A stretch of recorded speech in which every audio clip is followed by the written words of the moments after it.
And so let's wrap up.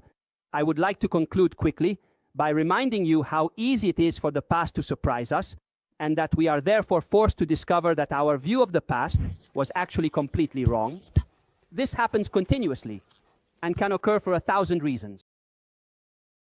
For so long, historians, for example, in telling the history of the Jews, have recounted the great kingdom of Israel that existed in Palestine 1,000 years before Christ.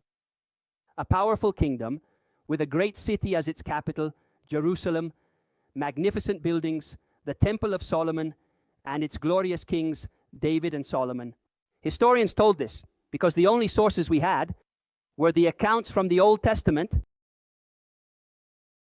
Then Israeli archaeologists began to dig in search of this great kingdom and its grand capital. They started to excavate.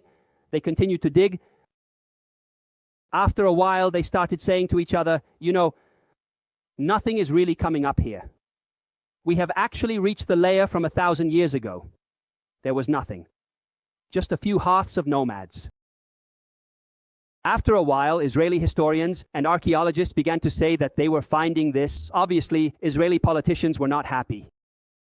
And neither public opinion, however, it must be said to the enduring honor of Israeli archaeologists that Israeli archaeologists have gone ahead and demonstrated that the great kingdom of Israel, 1,000 years before Christ, never existed. There was no Jerusalem, there was no Temple of Solomon, there was nothing, just nomads wandering in the steppe.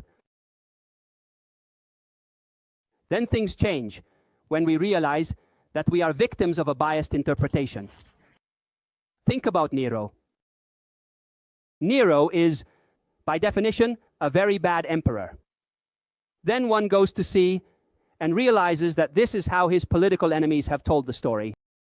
However, it is extremely difficult to make this idea accepted in the common consciousness even today. Every new book about Nero that comes out states, as is obvious, that Nero has been slandered. We have reason to believe that he was an emperor who implemented democratic policies, reduced taxes, and fought against the Confindustria, which was the Senate. At that time, the Senate was referred to as the Confindustria. Therefore, they took him down and then wrote works to claim that Nero was very evil. Every time a book about Nero comes out, the newspapers talk about it. Title, New Interpretation of Nero. In fact, the first book that came out about Nero stating, look, Nero has been canonized, is the work of an Italian humanist from the 1500s. Nevertheless, for us, Nero is still by definition the villain.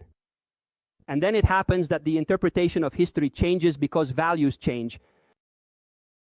And so inevitably, even if one tries not to judge, there is still a bit of it, and you have to fight against this tendency, this temptation, the discovery of America.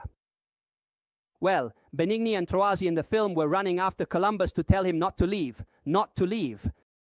But in general, everyone has always taken for granted that Columbus's discovery of America was a great thing, and the subsequent conquest of America by the conquistadors has been told for centuries as a great epic, one of the great adventures in the history of humanity, with heroes like Cortés and Pizarro, who conquered entire empires with just a few men. As you know, for some time now, the tide has changed. And, although not everyone may agree, it is certainly more likely today that those who recount these events will say that the discovery and conquest of America by the Europeans was one of the great tragedies of human history. And so here we are. Do you see in what tangle of contradictions we are trapped? And I have trapped myself in it too now, huh? Is the past solid as a rock? Or does it slip away in all directions?